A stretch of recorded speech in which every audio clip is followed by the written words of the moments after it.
Iran just closed the world's most important oil choke point, and the dollar went up, not down, up. 20% of global oil supply is now blocked. Over 150 tankers are sitting anchored outside the Strait of Hormuz, unable to move.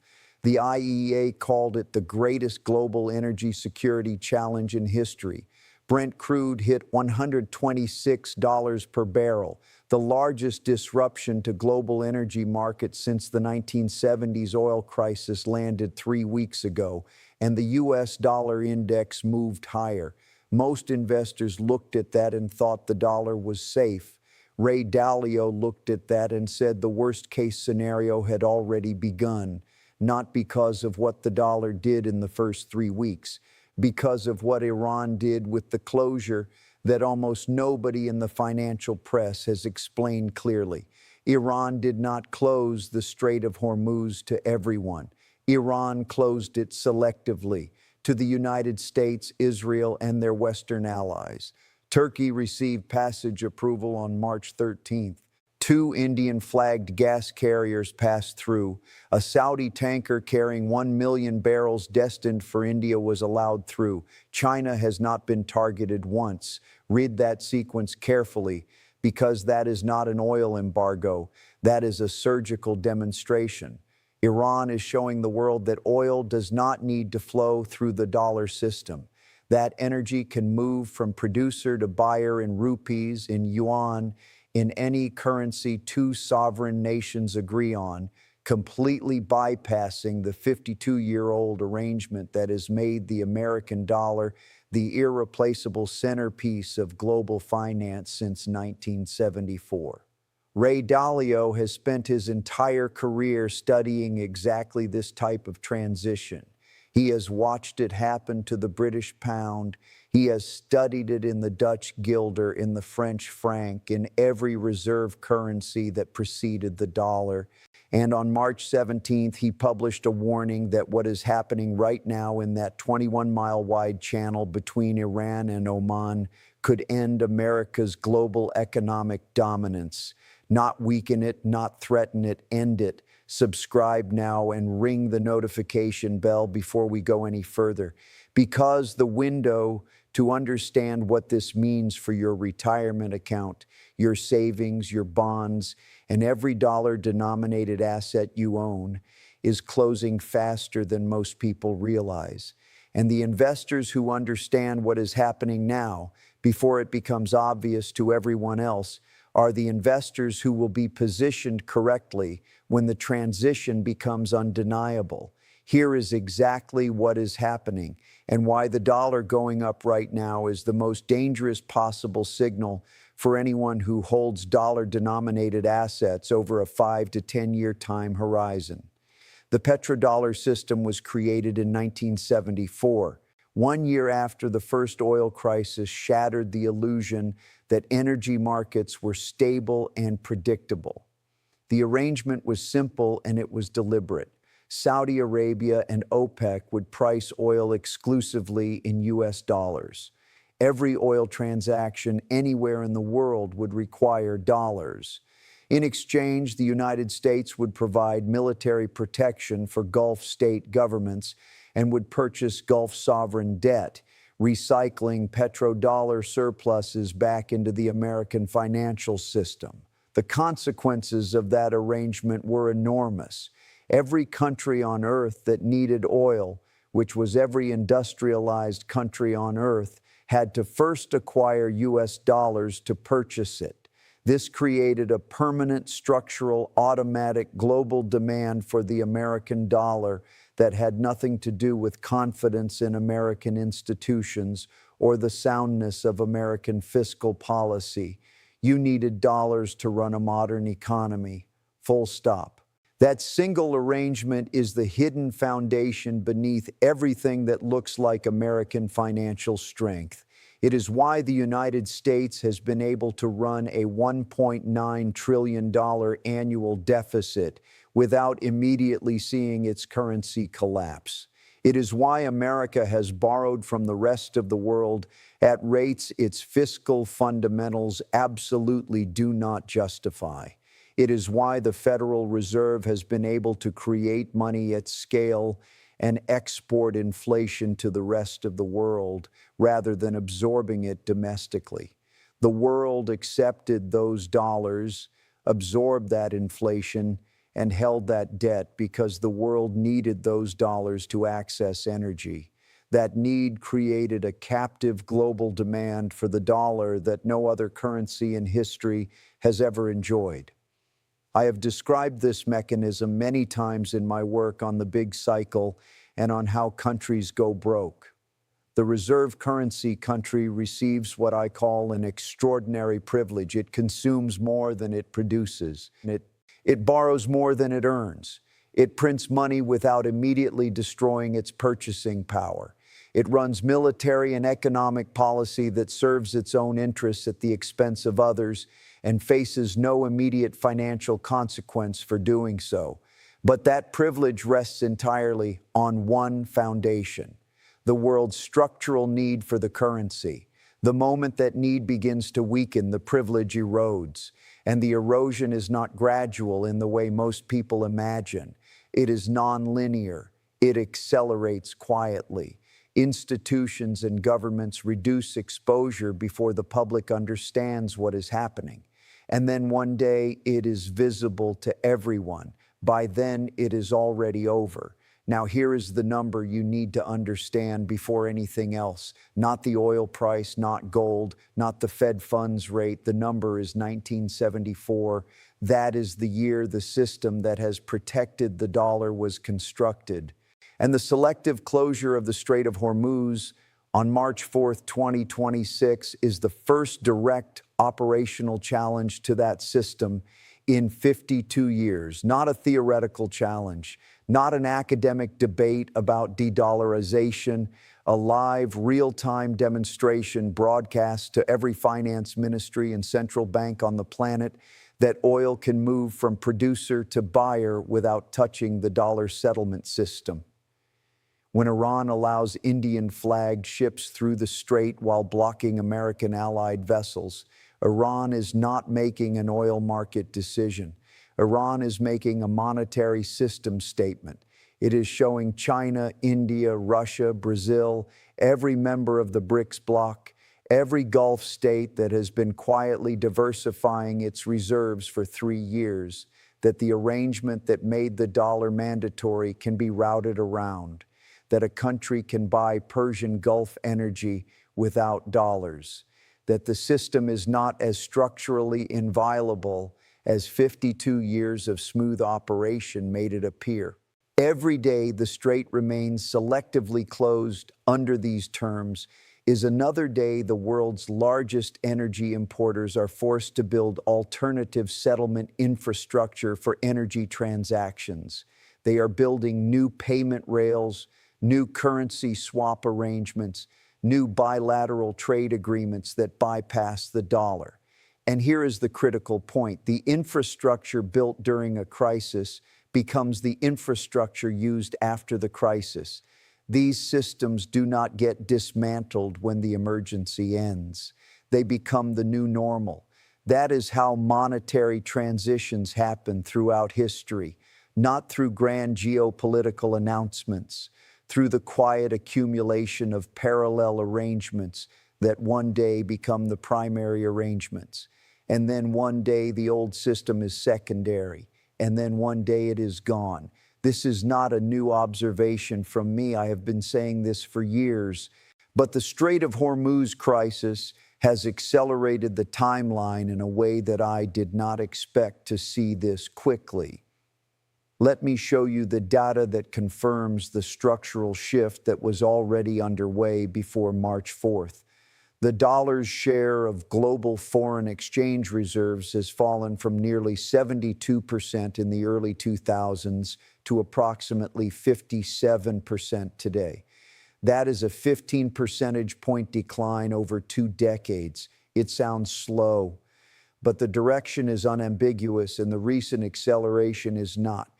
The Brookings Institution published analysis this month confirming that the dollar's recent declines have come in sharp, sudden bursts rather than gradual trends.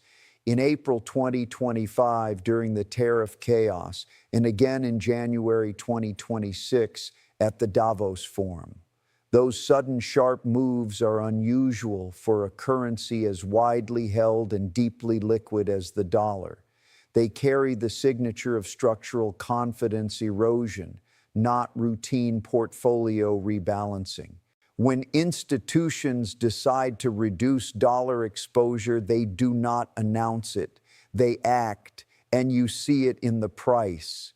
Foreign ownership of U.S. Treasuries has been declining for 15 consecutive years. China and parts of Europe are buying fewer American bonds. The countries that were the most reliable buyers of U.S. debt, the creditor nations that recycled their export surpluses into American government securities and kept American borrowing costs artificially low for decades, are quietly, systematically reducing those positions, not because they have made a grand political statement about abandoning the dollar, because they have done the arithmetic on what a $36.2 trillion debt load, growing at $1.9 trillion per year, with annual interest payments already crossing $1 trillion, actually implies for the long-term value of dollar-denominated assets. They did not like what the arithmetic showed, so they diversified. And central banks purchased 863 tons of gold in 2025 alone. I have been managing capital through monetary cycles for over 50 years. I have never seen central bank gold accumulation at that scale without it being a leading indicator of a fundamental shift in reserve allocation philosophy. When central banks buy gold at 863 tons per year, they are not making a short-term inflation hedge. Central banks do not think in quarters, they think in decades. When a central bank buys gold at that scale, it is reducing structural exposure to the dollar. It is building an alternative reserve asset that has no counterparty, that cannot be sanctioned, that cannot be frozen by American regulatory action, and that has functioned as a store of value across every monetary system transition in the last 5,000 years. They are doing exactly what any sophisticated long-term institution does when it begins to lose confidence in a counterparty. It diversifies before the problem becomes visible to everyone else. The Iran war has now given every central bank in the world a live demonstration of exactly why 3 years of systematic gold accumulation was the right decision. Russia's foreign reserves were frozen by Western sanctions in 2022. That single event sent a message to every non-Western central bank on the planet that dollar-denominated reserves held in Western financial institutions were not safe havens. They were political instruments. That realization accelerated the gold buying. The Strait of Hormuz crisis is now accelerating it further. Every institution that was on the fence about reserve diversification is now off the fence. Now let me walk you through the 3 structural layers that make this moment unlike any dollar stress event since Nixon closed the gold window in 1971. Layer 1, the petrodollar mechanism is being challenged in real time for the first time since it was constructed. The selective closure of the Strait of Hormuz is not a coincidence of geopolitics. It is a deliberate demonstration that the mandatory dollar requirement for energy can be separated from the energy itself. Iran is not trying to stop oil from flowing. Iran is trying to stop oil from flowing in dollars to Western-aligned buyers. The distinction matters enormously because what Iran is demonstrating and what China, India, and every BRICS member is observing in real time is that the 52-year-old mandatory dollar requirement for energy access is a choice, not a law of physics. It was created by a political arrangement in 1974. It can be unmade by a different political arrangement in 2026. and the countries with the largest long-term incentive to unmake it are watching this crisis as the proof of concept they needed. Layer 2. The United States cannot defend the dollar through monetary policy the way it once could. Now you do. For most of the post-war era, the traditional defense of the dollar under pressure was straightforward. The Federal Reserve raised interest rates, attracted global capital seeking higher yields, and the dollar strengthened. That mechanism is still intact in a technical sense, but the cost of using it has become prohibitive. The United States is rolling over $9.2 trillion in federal debt this fiscal year at rates between 4 and 5%. Annual interest payments have crossed $1 trillion, making debt service the third largest line item in the entire federal budget, now surpassing defense spending. The Congressional Budget Office projects the annual deficit reaching $1.9 trillion by end of 2026. Every percentage point increase in the federal funds rate adds approximately $360 billion in annual interest expense to a balance sheet that is already running a $1.9 trillion annual deficit. The arithmetic of sustained high rates against a $36.2 trillion debt load is not indefinitely sustainable. The Federal Reserve is trapped in a position where raising rates to defend the dollar accelerates the fiscal collapse that ultimately destroys the dollar. They cannot fully deploy the tool that historically defended reserve currency status. That trap is structural.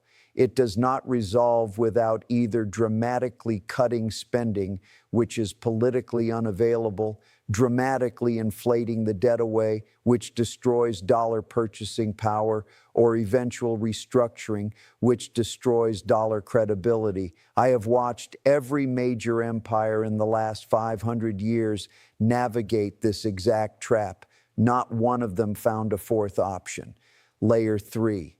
The dollar's automatic safe haven status in a crisis is no longer guaranteed.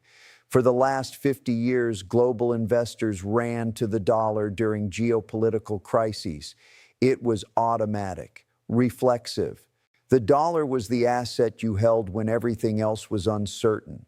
But the sharp, sudden declines the dollar experienced in 2025 during the tariff chaos, and in January 2026, at a moment of elevated global uncertainty, were not supposed to happen. The dollar is not supposed to fall when the world is scared. The fact that it did, and that it fell in sudden bursts rather than gradual drift, signals that the institutional reflex that drove capital into the dollar during every prior crisis is weakening. Investors and reserve managers who would previously have bought dollars automatically in a risk-off environment are now pausing, calculating, asking whether the dollar is truly the safest asset or whether it is simply the most familiar one. That is a category change. Once that questioning begins, it does not resolve back to unconditional confidence. It sets a permanent floor on the doubt. Here is how I assess the sequence from this point forward. In the near term, the dollar remains technically supported. The Iran war safe haven premium is real. Elevated oil prices drive mechanical dollar demand through energy market settlement. The Federal Reserve holds rates at 3.75%, while other central banks move toward easing, maintaining a yield differential that attracts capital. The DXY holds between 99 and 101 in the near term. This is the suppression window. The short-term mechanics are providing cover for a structural deterioration that the near-term price is obscuring. The suppression window will close. It closes when the geopolitical premium fades. It closes when the Fed's successor under Kevin Warsh moves toward the more dovish policy that markets are already pricing. It closes when the next tranche of the $9.2 trillion refinancing wave hits bond markets, and the arithmetic of American debt becomes impossible to ignore at the auction. It closes when the countries that have been building alternative energy settlement infrastructure during this crisis begin using it for non-crisis transactions because the infrastructure is now there and the habit has been formed. When the window closes, the structural weakening resumes, and the institutional positions that were built during 3 years of central bank gold accumulation and foreign treasury divestment will become the dominant market force. The parallel I keep returning to is not 1973. It is 1956. In 1956, Britain and France attempted to seize control of the Suez Canal after Nasser nationalized it. The United States, under Eisenhower, used dollar diplomacy to force them to back down. America threatened to sell its holdings of British pounds if Britain did not withdraw. The pound collapsed. Britain backed down. The episode was the definitive demonstration that the British pound, no longer backed by the economic and military dominance it once commanded, was vulnerable to American financial pressure. It did not cause the immediate collapse of the pound. The pound remained a significant currency for another decade. But Suez was the moment the world understood the transition was real. Sterling lost its reserve status in stages over the following 15 years. The investors who understood what Suez meant and reduced their sterling concentration in the years that followed were the investors who preserved their purchasing power through the transition. The Strait of Hormuz in 2026 is America's Suez moment, not the end, the demonstration.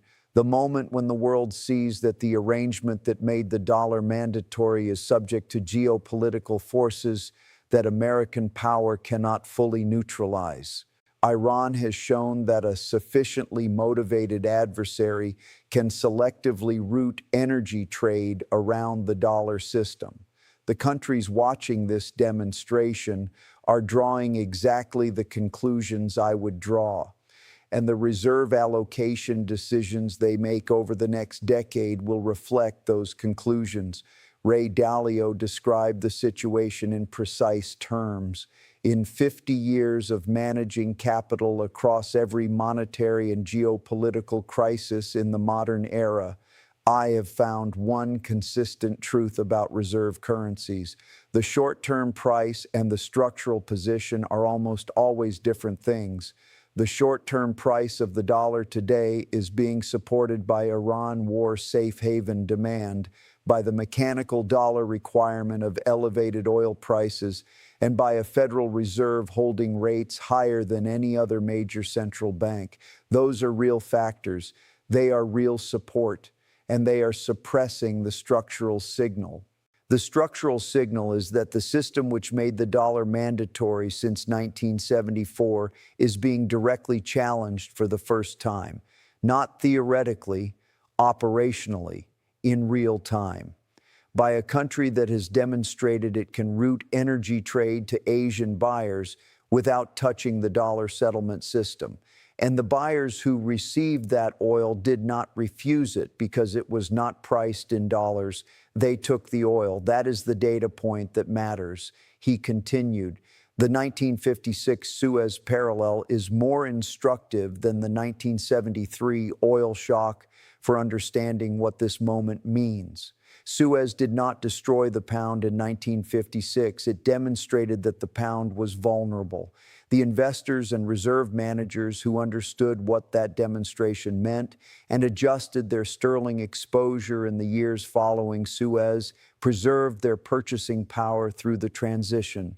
The investors who dismissed Suez as a temporary geopolitical episode and maintained their sterling concentration because, after all, the pound was still the pound and Britain was still a major economy, those investors experienced a decade of real purchasing power erosion that they did not see coming and could not reverse once it was visible.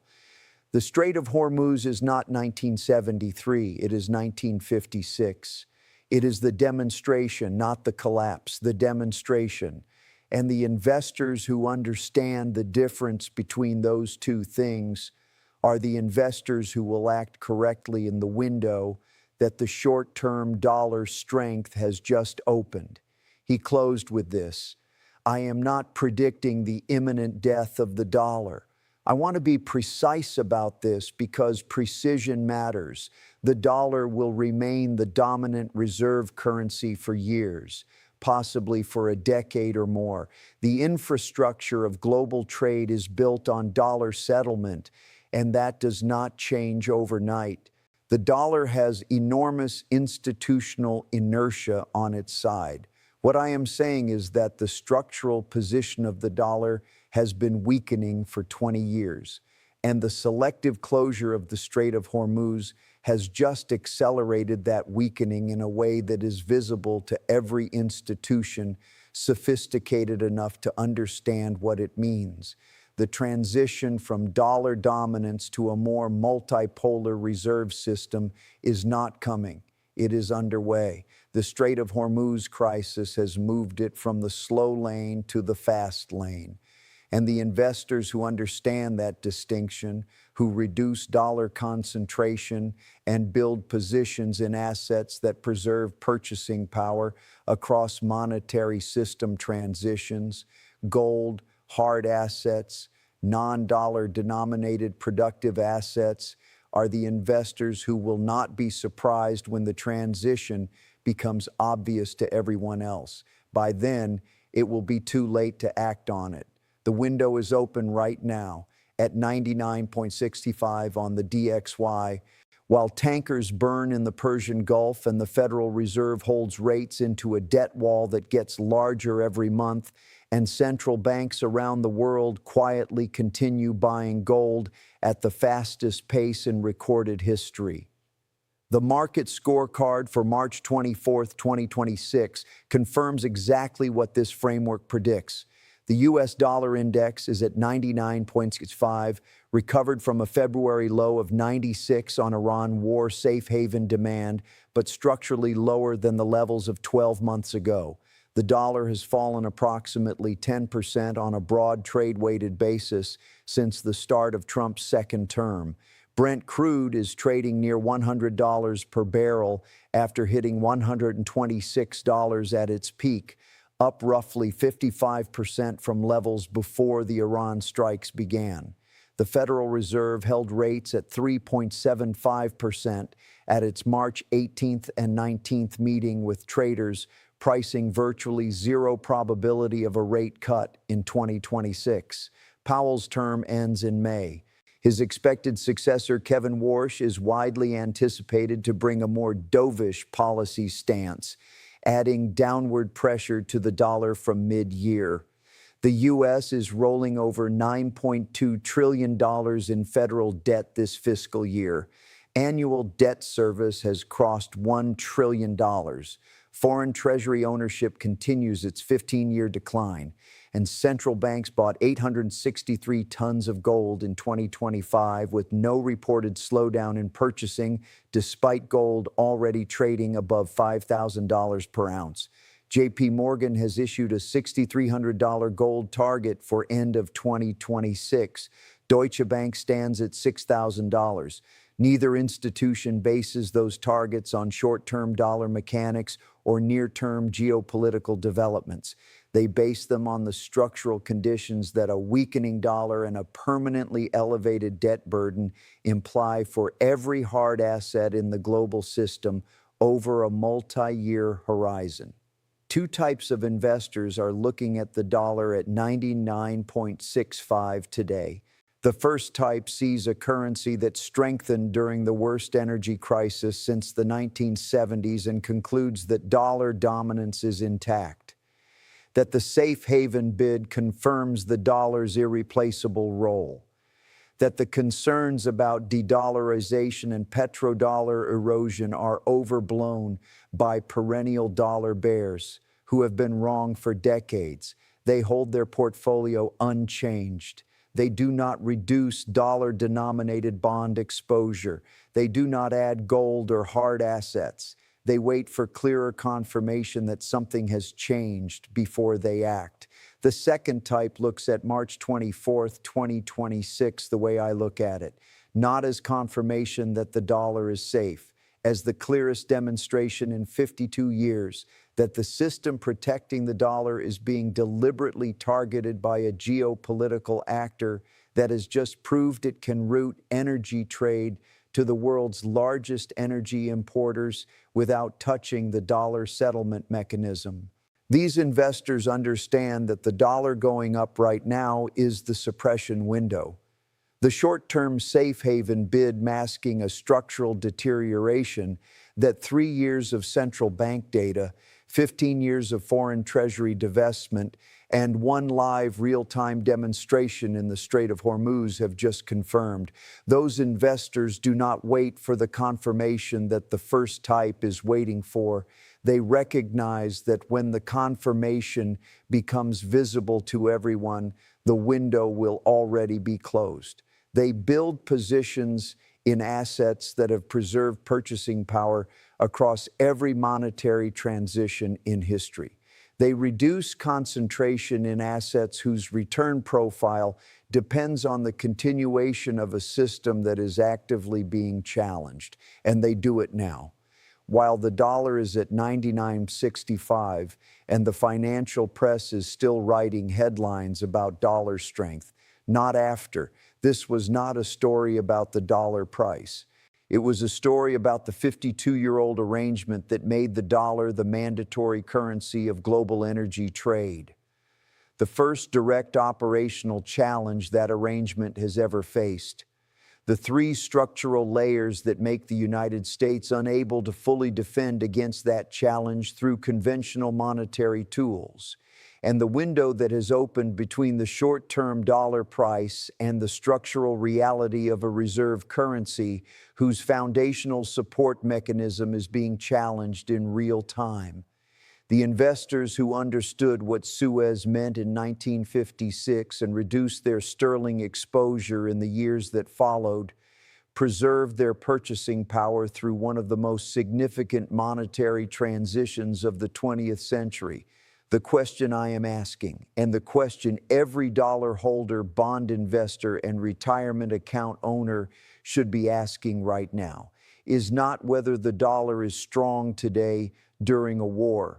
The question is whether the structural conditions that have made the dollar mandatory since 1974 are intact, weakening, or being actively dismantled in real time in a 21-mile wide channel in the Persian Gulf.